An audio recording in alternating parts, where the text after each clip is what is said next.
dans le temps, ceux qui avaient plus d'argent en banque, tu as peut-être 200 millions en banque, le fait que le dollar est virtuel et volatile un peu légèrement, tu appelles ton gestionnaire et tu dis de transformer tout ton argent en dollars parce que tu as appris quelque part que les dollars ont baissé.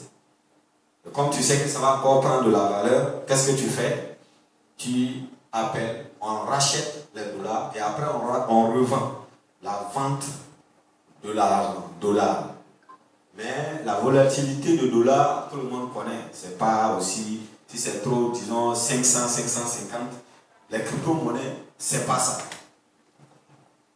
Mais ce qui est bien, c'est que pour les débutants, il y a quand même des monnaies qu'on peut comprendre. Savoir quelles sont les monnaies qui sont moins volatiles, très volatiles, et ainsi de suite. En fonction de votre niveau, quand vous allez commencer à investir dans les cryptos, vous allez pouvoir migrer et aller où il faut faire plus d'argent. Donc, il faut noter que c'est la volatilité. Et en troisième lieu, on parlera que la décentralisation. C'est encore très intéressant quand on parle de la décentralisation parce que, vous savez, dans le monde des finances aujourd'hui, ce qui nous bloque, ce qui nous fatigue, c'est le fait qu'une banque fait faillite et toi, ton argent est là, tu n'auras plus parce que la banque a pris faillite, il faut peut-être patienter. Tout ça, ce sont des problèmes qui frappent les États-Unis aujourd'hui, qui avaient frappé en 2009 et qui continuent effectivement aujourd'hui avec la crise mondiale. Et voilà. Donc, les crypto-monnaies viennent vous permettre d'être vos propres patrons, c'est-à-dire utiliser votre argent comme vous voulez. Vous savez que moi, quand je suis allé en Chine en 2015, je ne savais pas qu'il ne faut pas d'abord partir avec de l'argent en quantité. Donc, à l'aéroport, j'ai fait d'abord la douane de l'argent que j'avais. D'abord, il faut commencer déjà à dédouaner l'argent que tu as. Et quand tu arrives et que tu pars avec CFA, et ils disent que non, ils ne connaissent pas CFA, tu ne pourras même pas échanger d'abord. Tu es obligé de se... Maintenant, si tu sais ça en avance, parce que moi j'ai eu la chance, on m'a dit non, de ne pas partir avec CFA, parce que CFA, on ne connaît pas. Donc j'ai fait mes dollars à l'aéroport, et quand j'arrive, je mets ça sur moi, on dit que non, c'est trop, je dois faire la douane.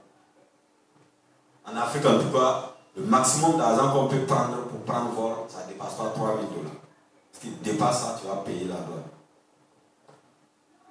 Et tout ça, la décentralisation vient pour permettre à quelqu'un de mettre son argent sur les cryptos parce que ça se change par n'importe quelle monnaie, n'importe quelle devise, rapidement, partout où tu te retrouves.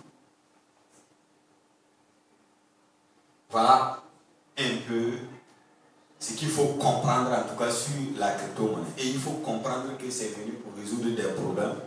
Et c'est clair. Parce que d'abord, ce sont des monnaies. Quand on va rentrer dans les types de monnaies, vous allez comprendre que c'est de la même manière dont vous maîtrisez la banque centrale, dont de l'argent est adossé sur l'or et autres, ou dans l'Organisation mondiale de la finance pour réguler. Également, ici, dans les crypto-monnaies, c'est pareil. C'est régulé effectivement. La mère des monnaies qui est appelée Bitcoin, vous avez déjà entendu parler, n'est-ce pas? Bitcoin, par exemple, le projet qui est derrière Bitcoin, c'est le projet qui est adossé effectivement pour résoudre ce problème. Et c'est adossé sur l'or. Et le nombre de pièces est connu. Donc ça veut dire que tout l'argent qui est là, qui circule, malgré que ça est dans le truc, c'est connu. Sauf que quand tu as ça, c'est pour toi, tu fais de ça ce que tu veux. La décentralisation. On avance. Voilà, vous avez les principales monnaies qui sont dans la blockchain.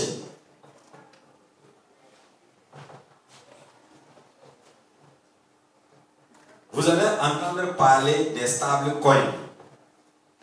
Comme le nom l'indique, les stable coins. Les stable coins, ce sont des monnaies électroniques adossées directement à le dollar fixe. Donc, l'air sont tellement stables souvent qu'il n'y a pas beaucoup d'argent à se faire là.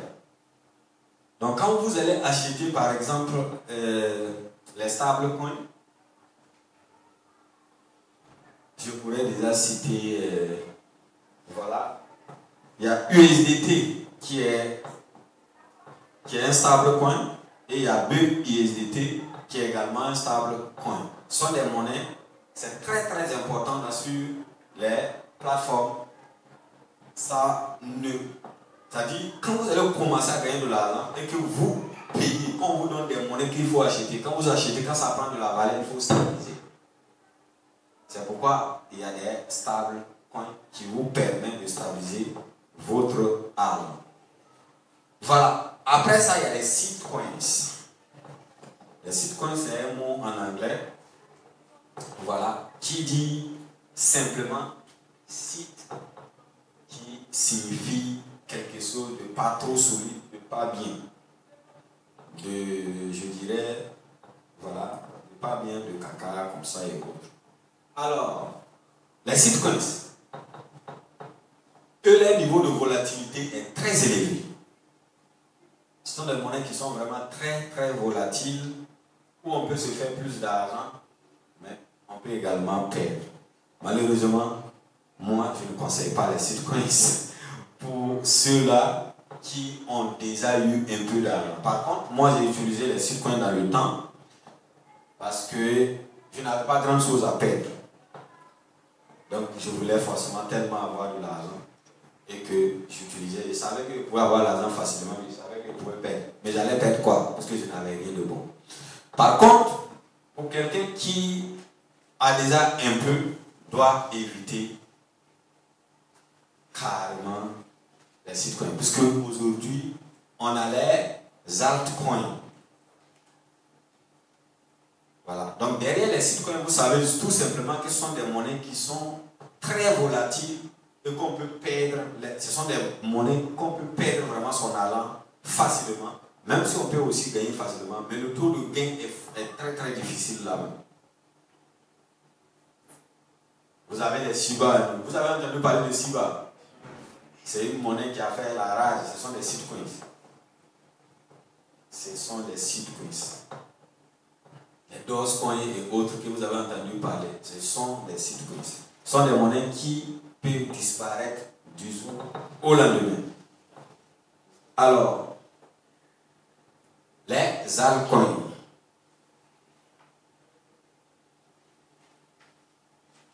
Les altcoins, ce sont des monnaies, en tout cas, ce sont des monnaies qui sont également volatiles, qu'on peut se faire de l'argent avec, mais qu'on peut contrôler. C'est-à-dire, on peut quand même comprendre à quel niveau ça peut baisser. À quel niveau ça peut baisser. Donc, quand on vient investir dans les altcoins, on peut se retrouver en baisse énorme.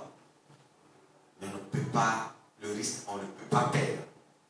Parce que ce sont des monnaies qui sont adossées sur des projets fiables.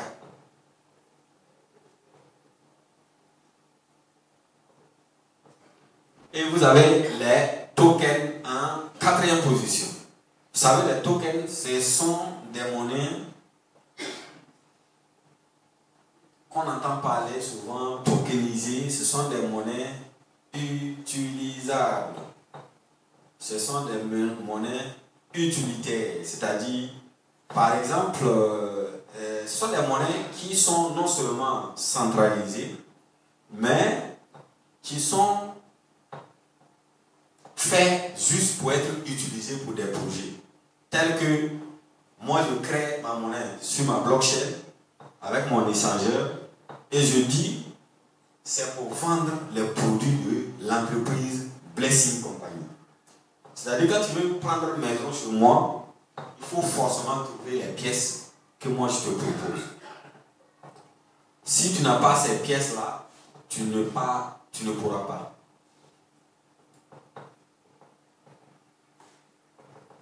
Et ces monnaies, on les trouve, c'est ce que vous trouvez souvent, les entreprises qui viennent comme dans le passé le Petron-P, ces entreprises qui viennent avec leur monnaie et ils vous disent d'investir de l'argent, ils ont des pièces qu'on vous donne.